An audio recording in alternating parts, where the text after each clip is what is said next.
Why should traditional observant Jews study and learn about the Dead Sea Scrolls?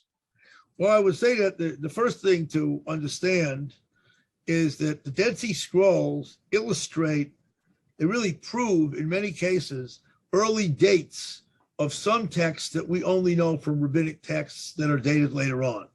Now, particularly, this gets to the point of the Mishnah being post-temple, and many materials that go back to the temple times in the scrolls, in some cases showing us that some very particular laws, large numbers of particular laws, and particular ideas predated the destruction of the temple. And that's an important thing that interests many people.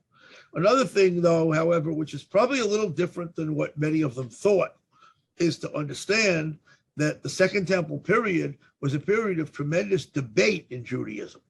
And when the Pharisaic/rabbinic approach emerged to become what we would call the normative approach in Judaism thereafter, it emerged from a very, very extensive debate, one might say, in which many different ideas were being put forward, some different, some similar, and some not so similar, right? And there was this big, tremendous debate.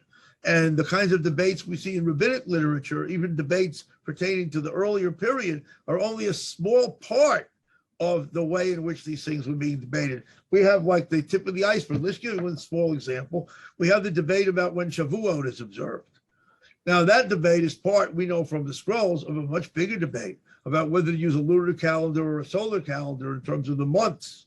But that debate is part of an entire tradition of Mesopotamian mathematics and astronomy, much of which is preserved in Qumran. So we know that the ability to calculate calendars and talk scientifically about calendar existed in Second Temple times among the Jewish people. And it's in that context that the discussion of which calendar to follow is going on. Now, all you would know from rabbinic literature is there's an argument about one holiday.